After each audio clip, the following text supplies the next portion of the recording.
स्वस्ति श्री गणेशाय नमः। श्री सरस्वत्यै नमः। ओम नमो भगवते वासुदेवाय। कृष्णाय वासुदेवाय हरये परमात्मने प्रणतक्लेशनाशाय गोविन्दाय नमो नमः। भवति यदनुभावात् एडमोकोऽपि वाग्मी जडमतिरपि जन्तुः जायते प्राज्ञमौलिः। सकलवचनचेतो देवता भारती सा मम वचसि विधत्तां सन्निधिं मानसे च। या दुग्धापि न दुग्धेव कविदोग्ध्रुभिरन्वहं रुदिनः सन्निधत्तां सा सूक्तिधेनुः सरस्वती। वागर्थाविव सम्पृक्तौ वागर्थ प्रतिपत्तये जगतः पितरौ वन्दे पार्वती परमेश्वरौ। आचार्यचरणद्वन्द्वं भक्तिज्ञानाब्जभास्करं नमस्यामि मनः कर्म वाग्भिरन्तस्तमोपहम्। श्री सच्चिदानंद भगवान की जय। श्री सद्गुरुदेव महाराज की जय। परम कृपालु परमात्मा के दिव्य अहेतुक अनुग्रह से, सद्गुरुदेव महाराज की कृपा से एवं भगवान सदाशिव शंकर के परम अनुग्रह से खोखरा हनुमान धाम मोरबी गुजरात से प्रतिवर्ष पूज्य मां कनकेश्वरी देवी के सानिध्य में सद्गुरु सारस्वत समारोह का साक्षात प्रत्यक्ष आयोजन श्रावण मास में सद्ग्रंथों के श्रवण एवं सत्संग हेतु आयोजन किया जाता है। इस वर्ष कोरोना समस्या के कारण यह दूरस्थ ऑनलाइन माध्यम से सारस्वत समारोह का आयोजन किया गया है। सत्संगः सेवधीर्नृणाम्, श्रीमद्भागवत का यह सूत्र है कि सत्संग यह मानव जीवन की बड़ी निधि है और इस निधि से ही मनुष्य अपने जीवन को समृद्ध और संपन्न बना सकता है।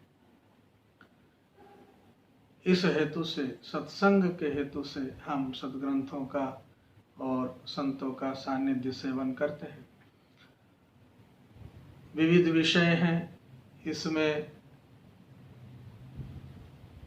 मैंने जो विषय चयन किया है वह विषय बिंदु है संस्कृत और संस्कृति का महत्व। हमारी सनातन वैदिक परंपरा में यह एक संस्कृति रही है कि मनस्येकम वचस्येकम कर्मण्येकम महात्मनाम।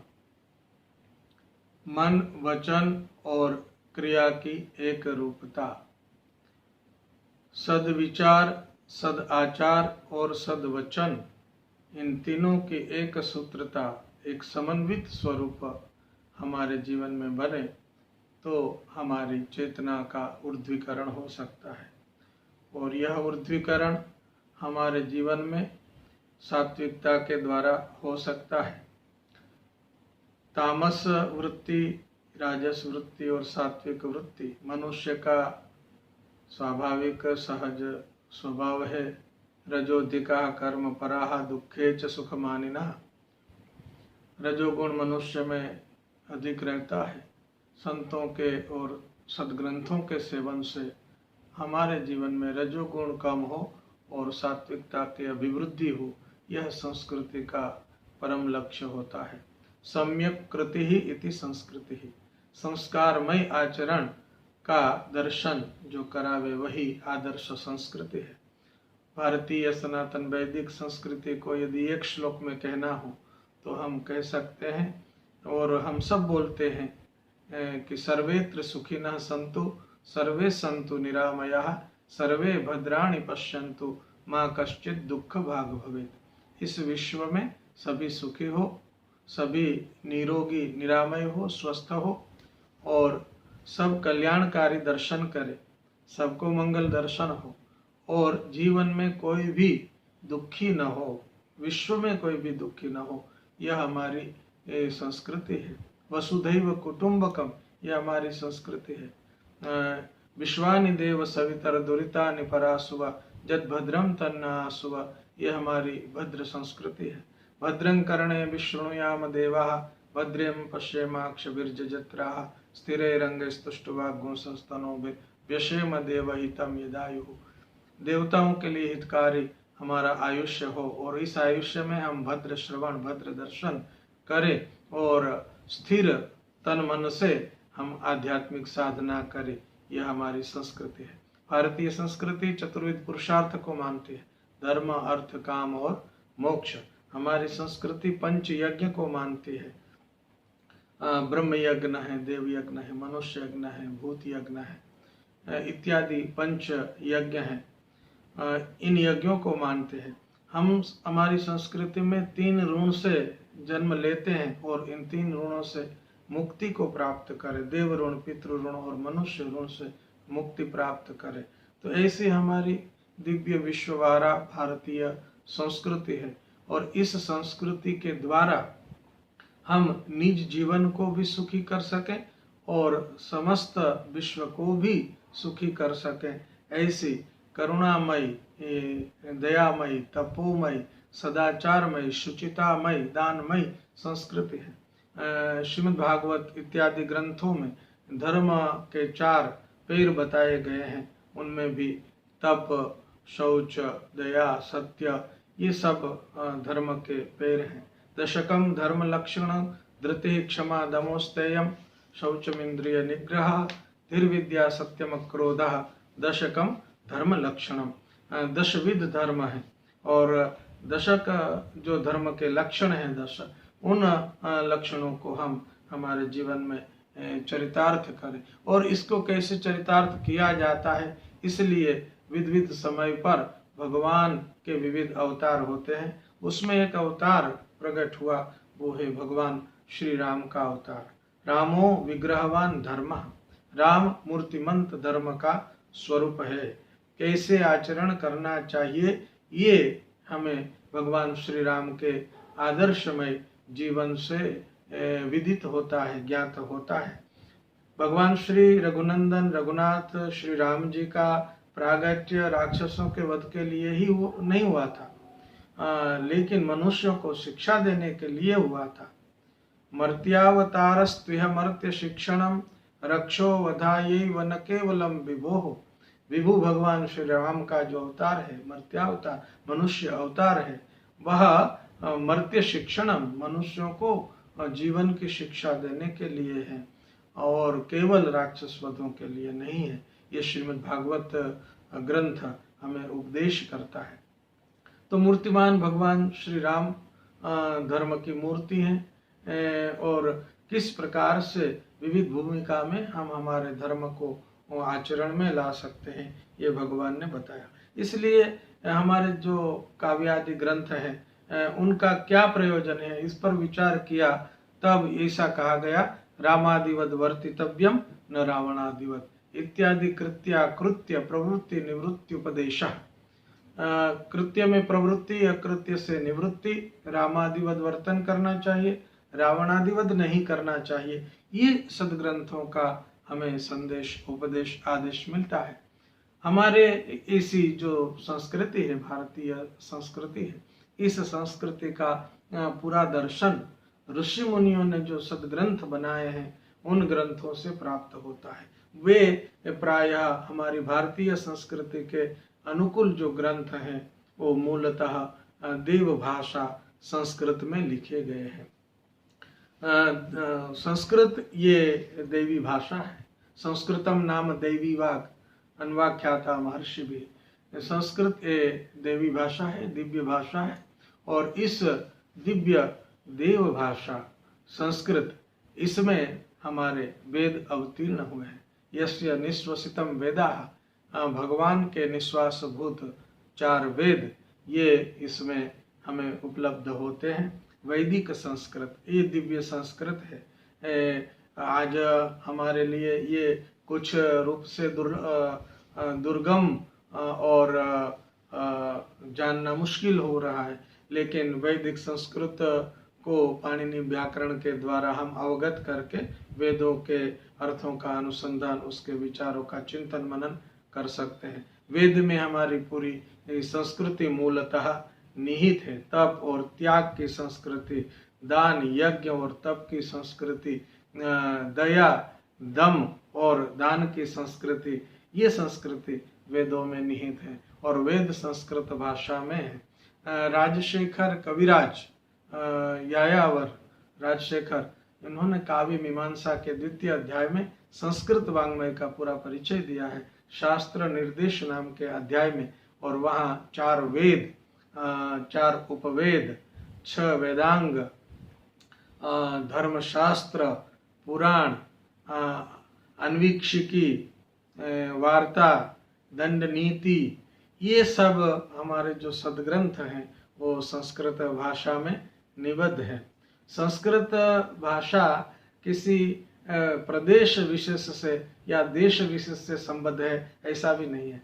हम जब बोलते हैं पंजाबी भाषा, मराठी भाषा, गुजराती भाषा, मारवाड़ी भाषा, तो इस भाषा की संज्ञा में भी किसी न किसी प्रदेश के साथ इसका संबंध है, यह विदित होता है। किंतु जब संस्कृत ऐसा हम बोलते हैं तो संस्कृत की कोई देश विशेष की सीमा नहीं रहती है। या तो पूरे भारत की ये भाषा है, इसलिए इसको भारती बोलते हैं। और यहाँ तक कह सकते हैं कि ये तो देवों की भी गिरा है, इसलिए देव भाषा है। और देव भाषा है तब तो ये दिव्य लोक तक की भाषा है। तो इहलोक और परलोक दोनों में अभ्युदय और निश्रेयस करने वाली, निश्रेयस देने वाली यह संस्कृत दिव्य भाषा है। श्रेय और प्रेय दोनों मनुष्य के जीवन का लक्ष्य होता है।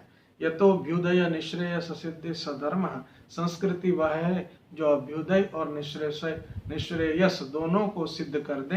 तो ऐसी दिव्य संस्कृति का पूरा दर्शन हमें भारतीय सदग्रंथों में होता है। वेद, वेदांग, उपवेद, धर्मशास्त्र, पुराण, न्याय, मीमांसा इत्यादि 14 विद्यास्थान बताए गए हैं। और ये 14 विद्यास्थान के सदग्रंथ हमें संस्कृत भाषा में मिलते हैं। महाभारत, रामायण और महाभारत अंतर्गत भगवद गीता, 18 पुराण और 18 पुराणों में भी व्यास महर्षि को जिस महापुराण के ग्रंथ के प्रणयन से आत्म परितोष हुआ वह श्रीमद् भागवत।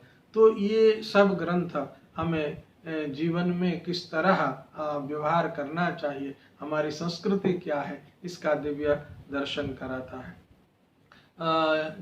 जब भगवान श्री कृष्ण ने उद्धव जी को उपदेश दिया तो मनुष्य जीवन के कल्याण करने वाले 3 योग बताए गए हैं। इसमें ज्ञान योग, भक्ति योग और कर्म योग। ज्ञान योग के कौन अधिकारी हैं, कर्म योग के कौन अधिकारी हैं और भक्ति योग के कौन अधिकारी हैं, यह भी भगवान ने निर्देश किया। और विरक्तों के लिए ज्ञान योग है, कर्म के फलों के आसक्त लोगों के लिए कर्म फल है, और जो अति विरक्त नहीं है, अति आसक्त भी नहीं है, ऐसे लोगों के लिए भक्ति योग है। महाप्रभु श्रीमद् वल्लभाचार्य जी का यह दर्शन है कि कलयुग में प्रायः सभी भक्ति के अधिकारी हैं। और यह भी श्रीमद् भागवत पुराण महात्म्य आदि में कहा जाता है, कलौ भक्ति भक्त्या कृष्णा पुरस्थितः। कलयुग में भक्ति अवलंबन है, राम नाम अवलंबन एका, भगवान नाम का आश्रय कलयुग में एक अवलंबन है। और कलि संतरण उपनिषद भी यह कहता है कि कलयुग में भगवान नाम का आश्रय करेंगे तो हम कलि को संतरण कर सकते हैं। तो ऐसे श्रेय और प्रेय दोनों का दर्शन कराने वाले हमारे सदग्रंथ संस्कृत भाषा में दिव्य देवगिरा में निहित है। तो हम देव भाषा का अवलंबन जितना करेंगे उतना हम भारतीय संस्कृति को जानेंगे, और जब भारतीय संस्कृति को जानेंगे तो हमारे जीवन में उस संस्कृति का अवतरण भी होगा।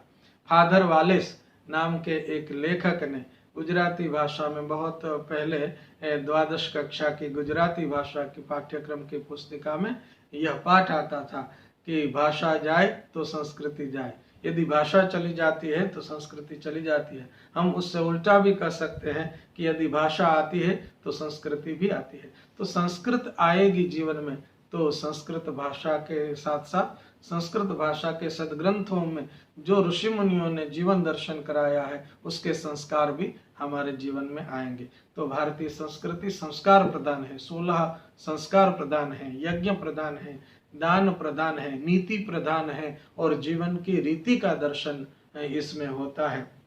अनेक ग्रंथ हैं, चाणक्य नीति है, भर्तृहरि की नीति शतक इत्यादि ग्रंथ है, वैराग्य शतक है, सारे प्रकार का लौकिक भौतिक वैदिक सामयिक जीवन का दर्शन इन ग्रंथों में कराया गया है। योग वासिष्ठ जैसे ग्रंथ हैं जो जीवन के सर्वांगीण विकास में उपकारक होते हैं। अनेक भक्ति सूत्र, नारद भक्ति सूत्र हैं और शांडिल्य भक्ति सूत्र हैं इत्यादि ग्रंथ है। मधुसूदन सरस्वती जी महाराज इत्यादि ने भक्ति रसायन आदि ग्रंथ भी लिखे हैं।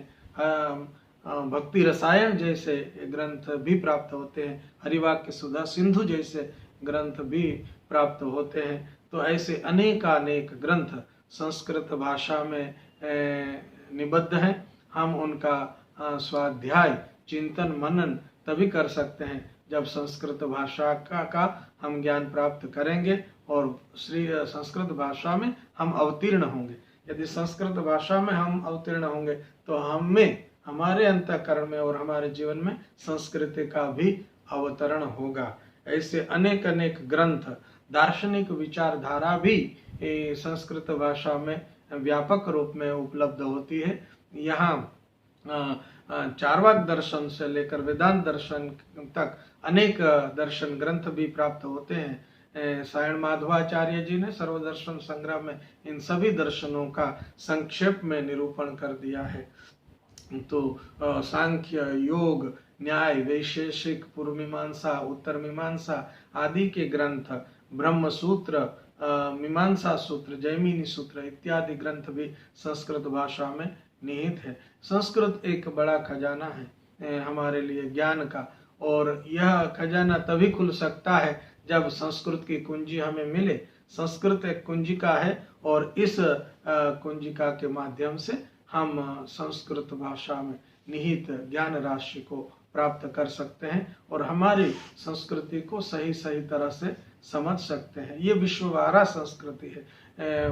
भक्त प्रहलाद जी अपनी स्तुति में भगवान से प्रार्थना करते हैं कि स्वस्त्यस्तु विश्वस्य खलः प्रसीदताम ध्यायन्तु भूतानि शिवम मिथो दिया। सभी परस्पर कल्याण की कामना करे, और यहाँ तक कहा है कि खल का नाश नहीं, खल वृत्ति का नाश हो, दुष्ट का नाश नहीं, दुष्ट वृत्ति का नाश हो। क्योंकि एक दुष्ट यदि चला जाएगा, दुष्ट वृत्ति नहीं जाएगी, तब तक संसार से दुष्टता की निवृत्ति नहीं होगी। दुष्ट वृत्ति निवृत्त हो, खलः प्रसीदता, खल व्यक्ति का अंतःकरण भी शुद्ध हो जाए, हमारा जीवन सात्विक बने, शुद्ध बने, हम शुद्ध बुद्ध मुक्त, ये हमारा जो निज स्वरूप है उस निज स्वरूप का अनुसंधान करें। और ये सदग्रंथों के माध्यम से, संतों के सानिध्य से, उनके सेवन से प्राप्त हो सकता है। तद्विद्धि प्रणिपातेन परिप्रश्नेन सेवया उपदेक्षन्ति ते ज्ञानम ज्ञानिनस् तत्वदर्शिनः। सिर्फ तत्व को जानने वाले नहीं, तत्वदर्शी जो महापुरुष हैं उनके आश्रय में रहकर प्रणिपात पूर्वक, जिज्ञासा पूर्वक, सेवा पूर्वक हम उपनिषद रहस्य का अनुसंधान करें। और यह करने के लिए अनेकानेक महापुरुष भारत भूमंडल में संस्कृत और संस्कृति के संरक्षण के लिए विविध संस्थाओं का निर्माण भी करते हैं, विविध संस्थाओं का संचालन करते हैं। ऐसे ही पूज्य माँ कनकेश्वरी देवी जी खोखरा हनुमान धाम के प्रांगण में एक दिव्य संस्कृत महाविद्यालय का संचालन भी करते हैं, जहाँ वेद शास्त्र आदि का अनुसंधान होता है। और महापुरुष इतना करते हैं, इससे ही हमें संस्कृत भाषा और संस्कृति का क्या महत्व है यह प्रत्यक्ष रूप से अवबुद्ध होता है, ज्ञात होता है। तो इस सद्गुरु संस्कृत महाविद्यालय, इसमें भी वेद शास्त्र का निरंतर उपासना और अनुष्ठान हो रहा है। ये भी हम सब के लिए आनंद, हर्ष और गौरव की बात है। हम इस सारस्वत समारोह के प्रसंग में पूज्य माँ कनकेश्वरी देवी जी को और सभी प्रबुद्ध पुरुषों को, संतों को, विद्वानों को, ऋषि कुमारों को अभिवादन करते हुए, प्रणाम करते हुए हमारी वाणी को विराम देते हैं। सबको बहुत बहुत साधुवाद। मुझे यह अवसर दिया गया, इसलिए पुनः पुनः कृतज्ञता प्रकट करता हूँ और अभिवादन करता हूँ। सर्वेत्र सुखिनः सन्तु सर्वे सन्तु निरामयाः सर्वे भद्राणि पश्यन्तु मा कश्चित् दुःखभाग् भवेत्। ओम शांति शांति शांति।